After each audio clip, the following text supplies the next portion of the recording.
¿Imaginan cómo sería poder controlar el ordenador sin tocarlo o mover un objeto con solo pensarlo? ¿Estamos cerca de poder leer nuestro pensamiento y transformarlo en acciones reales? Buenos días, soy Pedro Montoro y hoy estoy acompañado de un gran plantel de profesores y científicos en el ámbito de la psicología y neurociencia. Son viejos conocidos, han venido ya a estos estudios, a grabar programas de radio. A mi izquierda tengo a Tino Méndez Bértolo. Buenos días, Tino. Hola, ¿qué tal? Investigador del Centro de Tecnología Biomédica, experto en análisis de magnetoencefalografía, encefalografía y otras técnicas neurocientíficas. ¿Qué tal? Encantado de estar aquí. Días. Luego a mi derecha tengo a Jacobo Albert, que es profesor e investigador de la Universidad Autónoma de Madrid, también experto en técnicas neurocientíficas, psicobiológicas, bueno, muchas cosas, ¿no? Un placer, Pedro, volver otra vez al estudio. Gracias por venir. Y por último tenemos a José Antonio Hinojosa, investigador del Instituto Pluridisciplinar de la Universidad Complutense, profesor también del Departamento de Psicología Básica 1 de la Universidad Complutense, investigador y director de múltiples proyectos de investigación y un gran experto en el área de la ciencia de las emociones, las cogniciones y la neurociencia afectiva y cognitiva, ¿no? Muchas cosas, que tienes un currículum tan elevado que es difícil poder resumirlo. Buenos días, José Antonio. Buenos días, Pedro. Muchas gracias por esta presentación tan subida de tono. Bueno, un placer estar aquí de nuevo. Yo creo que todos los que estamos aquí somos un poco discípulos, ¿no? Un poco discípulos de José Antonio. Cierto. Sí, y a pesar de eso, amigos. Sí, sí. A pesar de...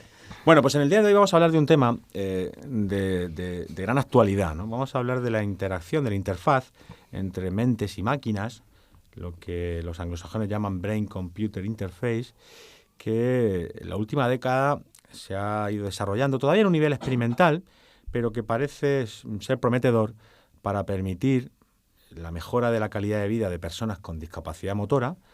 También es una alternativa para hacernos la vida más cómoda a todos.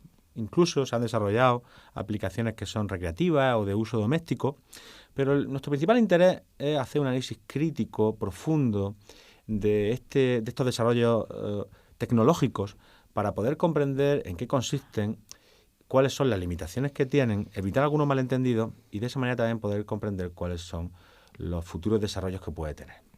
Entonces, en primer lugar, yo creo que es importante que entendamos bien cuál es el fundamento que permite el que podamos interaccionar con máquinas, ¿no? Y el fundamento principal de que parten todas ellas es utilizar una técnica que es una técnica muy conocida ya de hace mucho tiempo en psicología, que es lo que se llama el biofeedback, ¿no? Y que ahora, bueno, pues, aplicado a la señal del sistema nervioso sería neurofeedback, pero básicamente es lo mismo. José Antonio, tú que sabes mucho de este tema, ¿nos puedes hablar del biofeedback, el neurofeedback? ¿En qué consiste? Bueno, Pedro, como muy bien has dicho, pues el neurofeedback no es más que una de las técnicas que se encuadran dentro de este gran término genérico que es el biofeedback, ¿no? El biofeedback básicamente lo que hace es proporcionarnos información sobre nuestras señales fisiológicas para aprender a controlarlas de algún modo, ¿no? Bien sea nuestra respiración, nuestra tasa cardíaca, nuestra presión sanguínea y demás, ¿no? Con eso podemos aprender de algún modo, con mucho entrenamiento, a llegar a tener un cierto control sobre ellas y poder modificarlas de manera que sea pues beneficioso en algún aspecto para nosotros, ¿no? Centrándonos ya en el caso del neurofeedback, pues básicamente el parámetro en el que se basa es en el control de la actividad cerebral de las personas, ¿no? Se da una retroalimentación sobre qué es lo que está ocurriendo a nivel de actividad cerebral y de esa manera las personas pueden aprender a tener una cierta influencia sobre ello. Básicamente lo que se hace es enseñar a las personas a manejar, a controlar, a poder actuar sobre su patrón de ritmos cerebrales. Los ritmos cerebrales representan la actividad de las neuronas, ¿no? Cuando las neuronas están activas, generan una serie de descargas eléctricas que tienen una cierta frecuencia, normalmente son varias descargas en cada segundo, ¿no? Se mide en hercios, y en función de esas descargas pues hay una serie de ritmos cerebrales que les pueden sonar a los oyentes, ¿no? Son bien conocidas las ondas Z o o teta, las ondas delta, las ondas alfa, las beta, las gamma, que simplemente se diferencian en la tasa de disparo de las neuronas, ¿no? Por ejemplo, las ondas delta y zeta tienen poca frecuencia, ¿no? Están entre el 1 y los 10 hercios, ¿no? Y representan estados ya de relajación muy profunda. Ondas lentas, ¿no? Ondas lentas, efectivamente, así se conocen. Las ondas alfa son las que están ahí un poquito a caballo, ¿no? Cuando estamos así un poquito somnolientos, estamos con los ojos cerrados, pero estamos activos, no estamos dormidos ni muy relajados o en estado profundo de relajación.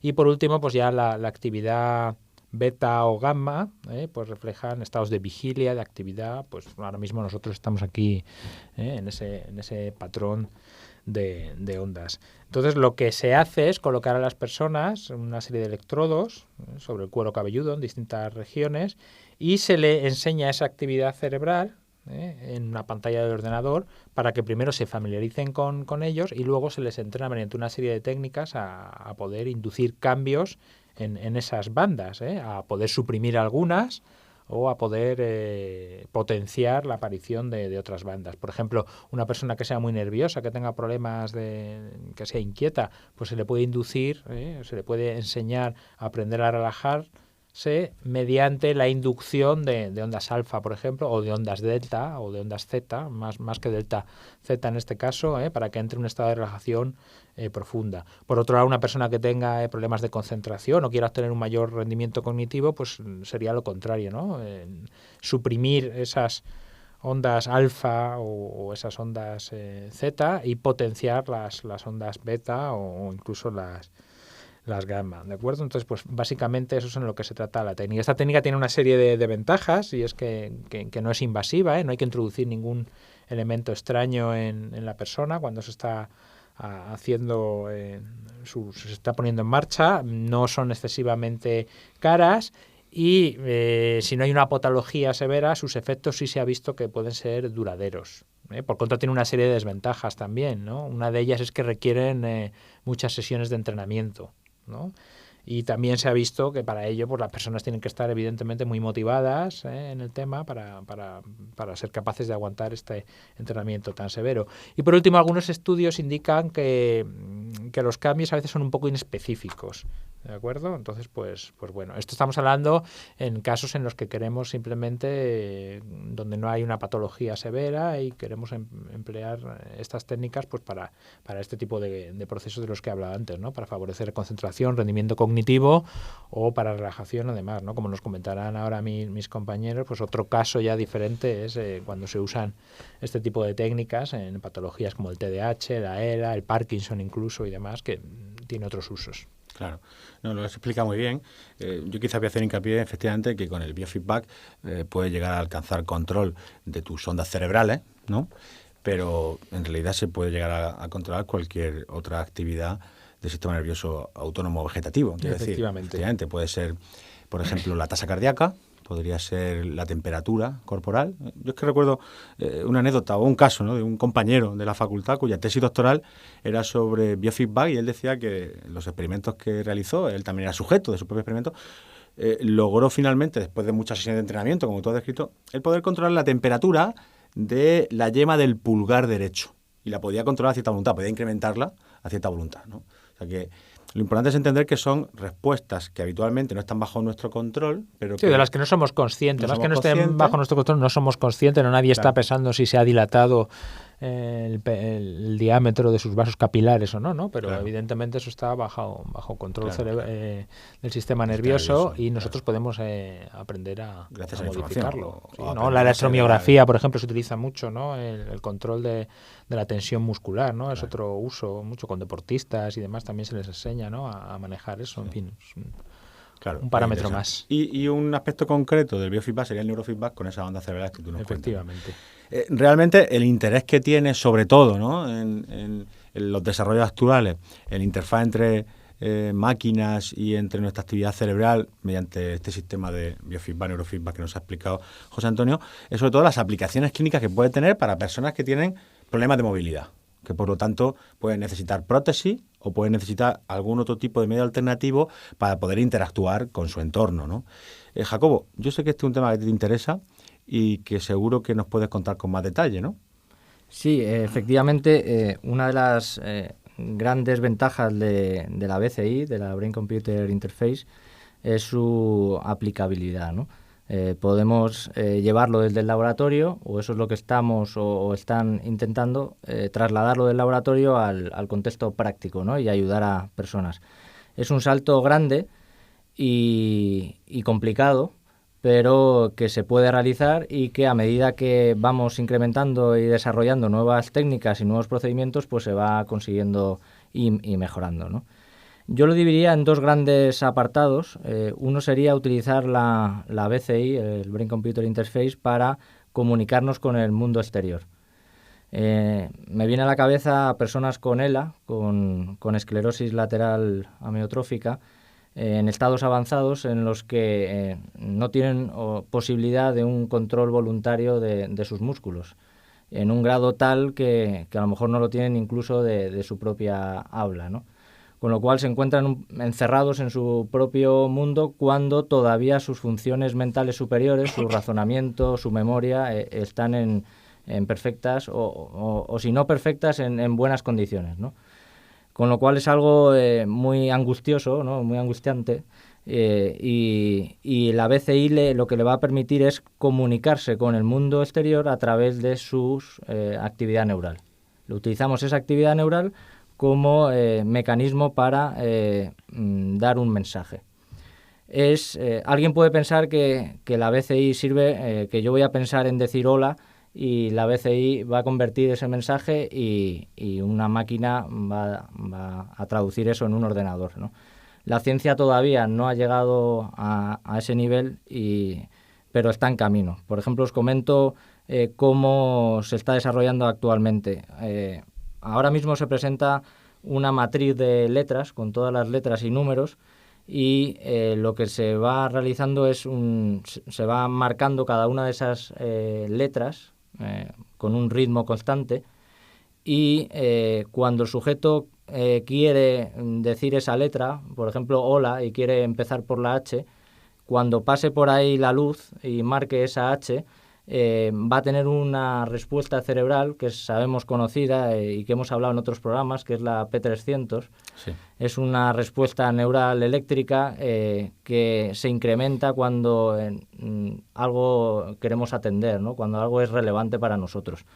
Con lo cual, cuando esa máquina le muestra a ese paciente con ELA esas letras y aparece y esa luz aparece por encima de la H, va a marcarlo la máquina y va a decir que eso es lo que quiere, lo que está pensando el paciente. Y lo puede traducir a un dispositivo y que diga H, ¿no? Pero así con todas las letras, ¿no? No es una cosa muy rápida, muy fácil, pero le va a permitir al paciente decir algo, ¿no? Eso sería una de las aplicaciones. Otra sería con parálisis cerebral, en los que también puede haber un problema de capacidad motora, de expresión, ¿no? Otra es en bajar en pacientes que tienen epilepsia y que no logra la medicación bajar esas crisis epilépticas mediante la BCI, intentar reducir esa actividad eléctrica desproporcionada, ¿no? Y un aspecto ese es el bloque que utilizamos la BCI para comunicarnos con el mundo exterior, y hay otra BCI que sería más hacia lo que ha comentado José Antonio del neurofeedback, que no es tanto como medio nuestra actividad cerebral, utilizarlo como medio, sino como fin. Lo que vamos a intentar es mejorar nuestra propia actividad cerebral, porque sabemos que determinados procesos cognitivos, como puede ser la atención o la concentración, tienen un correlato neural conocido. Si lo logramos identificar, nosotros podemos poner, como comentaba José Antonio, una serie de electrodos. En el caso de que realicemos BCI o neurofeedback con EEG, ponemos ese gorro de registro y podemos decir al sujeto, con algún sistema de feedback, reforzarle cuando consiga un determinado patrón neural que se asocia con concentración, e irle entrenando a que cada vez aguante más en ese estado. Y eso es una terapia que se ha utilizado y que con bastante éxito, aunque todavía hay mucho debate acerca de la idoneidad y de la fiabilidad del procedimiento, pero que parece que puede ser útil, al menos como tratamiento multimodal en el trastorno por déficit de atención con hiperactividad, que son niños que tienen problemas de concentración, entre otros síntomas, y de impulsividad cognitiva, ¿no? Muy bien, Jacobo. Además, te agradezco que hayas explicado con bastante detalle uno de los procedimientos que se utiliza para personas con ELA, ¿no? Lo de la matriz de letras y cómo va marcando letra a letra, porque creo que eso nos permite ver que en realidad, en el estado actual de estas técnicas, no es que una máquina logre leer o descifrar lo que una persona piensa, sino más bien es que una persona es entrenada para aprender un nuevo sistema de señales que transmite a la máquina. Y es verdad que el sistema de señales está basado en respuesta neuronal, pero en vez de utilizar la P300 que tú decías, pues también quizás se podría utilizar el aumento de la temperatura en el pulgar, como decía mi compañero, ¿no? Y cada vez que aumenta la temperatura en el pulgar y tú controlas eso, pues se selecciona una letra, ¿no? Es verdad que se elige la respuesta neuronal porque quizás tiene una latencia más rápida, porque quizás es más versátil, ofrece más variación, pero es importante darnos cuenta de que no es que estemos descifrando el pensamiento de alguien, sino que estamos enseñando a alguien a utilizar su respuesta neural, como otra respuesta autonómica o vegetativa se puede utilizar, para decirle a la máquina qué es lo que quiere conseguir, ¿no? Eso es importante dejarlo claro, ¿no? Efectivamente, hay otras señales que sí están presentes. Yo hablaba de ELA porque no les quedan otras señales periféricas con las que jugar. Claro. Pero si tuviera algún tipo de movilidad en en la misma mano, pues podemos comunicarnos mucho mejor con la mano. Son grados extremos. Claro. Que requieren una ayuda a través de su señal eje, que es la única que queda preservada o en un nivel adecuado. También es curioso algunas aplicaciones de BCI que han utilizado la señal eje para mover una silla de ruedas, ¿no? También podemos pensar que con el simple hecho, ¿no?, de pensar hacia la derecha o hacia la izquierda, eso resulta y parece que es más complejo y más difícil. Pero sí que a lo mejor el propio paciente puede señalar en una serie de localizaciones, también con una medida como la P300 o con otras señales EEG como las que ha hablado José Antonio, los mismos ritmos cerebrales, puede señalar, decir a la otra persona qué destino quiere y ya ese destino incorporarse en un sistema GPS y con un sistema láser ir viendo qué obstáculos tiene entre donde está él y el destino que quiere llegar, ¿no? Es algo complejo y, claro, requiere de un nivel de perfección, diríamos casi del 100%, porque si lo trasladamos al mundo real y ese sistema no funciona correctamente o del todo fiable, puede que a una persona en silla de ruedas le complique más que le arregle la vida. Y bueno, comentar solo del tema del neurofeedback, está en camino. Yo subrayaría el hecho de que es necesario un conocimiento bastante profundo tanto del análisis de la señal EEG como de su posterior, tanto el registro como del análisis de toda la señal para poder utilizar este tipo de técnicas y que no sirve para todo. Es verdad que yo creo que puede servir, hacen falta más estudios de doble ciego, estudios con condiciones control apropiadas, que vamos en camino, pero con mucha cautela, porque genera en clínicos quizá ya la idea de que el neurofeedback puede arreglar todas las cosas y que se puede utilizar como alternativa o como sustitución, mejor dicho, a un tratamiento farmacológico probado, ¿no?, o una terapia psicológica de base científica, ¿no? Con lo cual yo, con precaución, creo que es una técnica muy buena y que debe ser utilizada por expertos en el área y no por personas sin formación, que creo que es el daño que ha hecho al BCI, al neurofeedback, el empleo masivo por personas no apropiadas para ello. Creo que es un importante consejo y una precaución importante que se debe tener en esta aplicación clínica.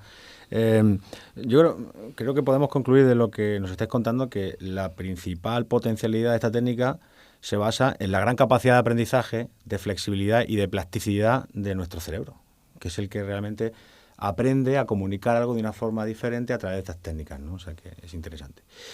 Nos ha hablado Jacobo de aplicaciones clínicas, pero también hay un campo muy importante que son aplicaciones recreativas, domésticas, que sobre todo han sido potenciadas por empresas privadas que están intentando utilizar estas técnicas para el ocio, para el disfrute o para también la domótica, ¿no? El conseguir una mejor tecnología en nuestra casa. Tino, tú sabes mucho de esto, ¿eh? Sí, Cuéntanos. así es, privadas y no privadas.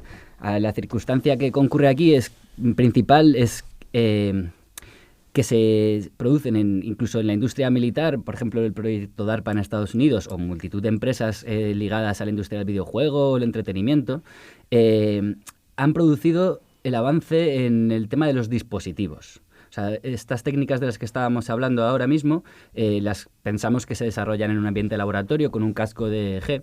Y es cierto que para determinados tipos de análisis del EEG puede no ser necesario tener un casco de 64 electrodos colocado. Por ejemplo, para medir las potencias en alfa, en beta y en zeta que existen, quizá con unos pocos electrodos bien distribuidos podemos verlo, incluso para medir la P300, ya que se trata de un potencial centroparietal, para simplificar, con bastante amplitud.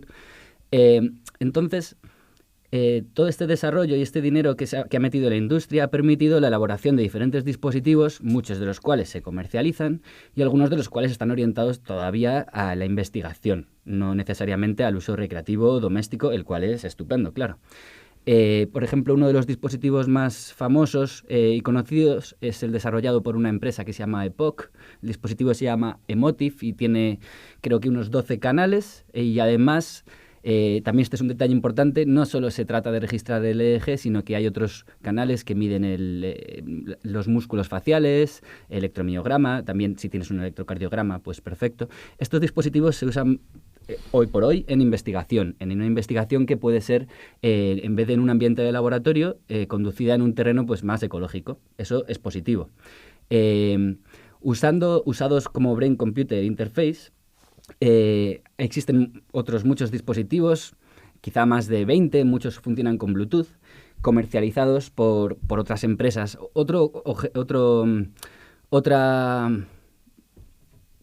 Otro proyecto que merece la pena destacar es el OpenBCI, porque se trata de, lo desarrolló la mítica Texas Instruments, que seguro que teníais calculadoras suyas en su momento, y entonces las bibliotecas, para manipular la información que llega, se disponen de manera pública y cualquiera con un poco de maña pues puede, comprando este dispositivo que está a un precio accesible, caro, en torno a 300, 400 euros, construirse su propio sistema de BCI casero, ¿no?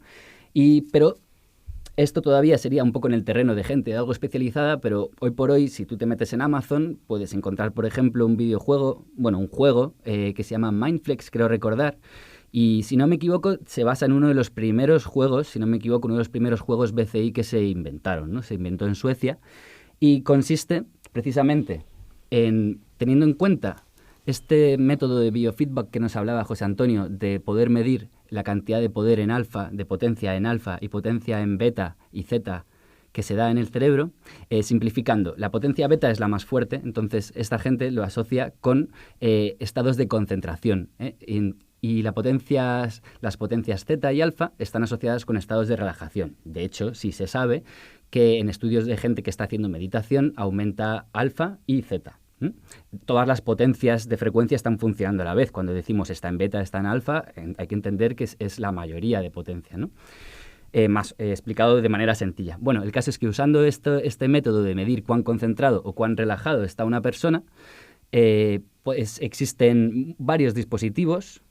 Este que estaba comentando ahora mismo en concreto, lo que hace es mover una pelota que se encuentra en un carril. Tú estarías jugando con otro jugador enfrente, con otro dispositivo igual, y el que más se concentre, o sea, el que más beta alcance, pues más mueve la pelota hacia el otro, ¿no? Como un tirar de la cuerda. Cuando llega la pelota al otro, pues ganas. Entonces, esto se vende por Amazon y cuesta 80 euros. Hay muchas otras aplicaciones. Una se llama, por ejemplo, Ivan, me parece, que la desarrolla una compañía que se llama Muse y que se conecta a tu iPhone. Tienes una especie de diadema muy tranquila, un poco intimidante, que tiene 2 electrodos que miden alfa y beta de la manera más fácil de conseguir. Y conectados a tu iPhone te pasan por los cascos música relajante si ven que te estás poniendo nervioso, o música o como una especie de ambiente bullicioso para que te relajes, ¿no? Y bueno, Dentro de la industria del videojuego en concreto, todavía estamos lejos de escenarios míticos como el de McFly entrando en aquel bar. De Regreso al Futuro, ¿no? En Regreso al Futuro, que entra en el bar. Ha llegado ya al futuro, ¿no? Se ríen de él porque hay unos niños que hay una recreativa y se ríen de él porque juega con las manos, ¿no? En vez de jugar con la mente. Estamos lejos de escenarios como ese y es difícil integrar estos elementos en la narrativa. El primer paso se está consiguiendo, que es el generar dispositivos. Eso será primordial. Dispositivos que sean al alcance del usuario final, ¿no? Pero luego, ¿cómo integrar esto en la narrativa del videojuego? Pues igual que hablaban nuestros compañeros de la P300, una cosa muy inteligente que se puede usar en los videojuegos son los que llamamos steady state. Cuando un estímulo fliquea, o sea, parpadea en una pantalla, en las cortezas sensoriales primarias del lóbulo occipital se manifiesta una potencia que coincide síncrona a la frecuencia de parpadeo de este estímulo. Entonces, o sea, que dispara con la misma frecuencia al mismo tiempo que eso es, gracias que el por parpadeo explicarlo mejor. La particularidad de esto es que no necesitas muchos ensayos para reconocer esa actividad, con lo cual se podría usar más en tiempo real. Pero este tema de tener que aprender entre ordenador y persona para desarrollar cualquier aplicación, pues limita mucho lo que es la aplicación en el entorno real de un videojuego. Pero hay propuestas interesantes, o por ejemplo, si estás en un juego de disparos, ¿no?, míticos como el Call of Duty, pues cuando apuntas con una mirilla, si estás muy relajado, la mirilla puede moverse mucho, si estás muy concentrado, o sea, al revés, ¿no? Si estás relajado, quedarse tranquila. Sí. Hay apuestas, pero estamos lejos de esos escenarios, igual que a la hora de usar los dispositivos estamos muy lejos de escenarios rollo Ghost in the Shell o Brainstorm o películas míticas como esas. O sea que, pero avanzamos. Una cosa que me gustaría terminar diciendo es que el desarrollo de estas interfaces, quizá usando sensores como los dispositivos de espectroscopía de infrarrojos, tienen bastante resolución espacial y una resolución temporal sensata, no tan buena como el EEG, pues podrían mejorar, pero vamos, todo esto es una quimera. O sea que todavía al joystick o a los pads les quedan todavía, a los mandos típicos, ¿no?, con lo que se juega, les queda de una larga vida, porque veo que no es tan sencillo conseguir la misma versatilidad de movimiento. Quizá, ¿no? Probablemente, igual que ahora mismo ya existen muchos dispositivos que usan lectura por reconocimiento de imágenes, como la Kinect, o se usan webcams, pues quizá, igual que hablabais en el caso de una interfaz para un sujeto, si puede mover los ojos, es mejor que estar andando tratando de medir los potenciales evocados. Quizá vendrá antes todo eso, que es lo que está viniendo. Y bueno, el Internet de las cosas y la industria de los wearables, llevas una cinta que calcule cosas fisiológicas de tu cuerpo y te lo lleve al smartphone y te diga cosas, pues hará poco a poco que vaya avanzando. Pero bueno, suave.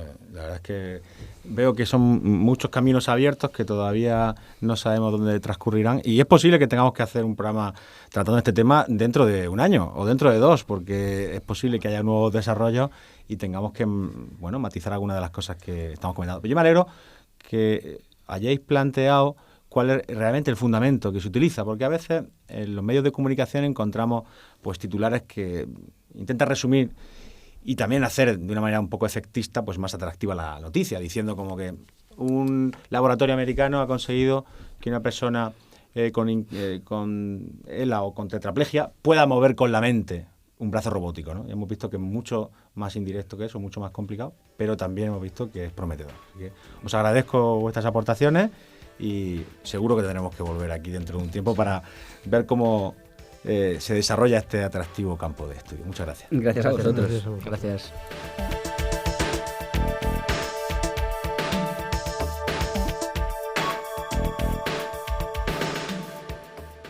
Sin distancias.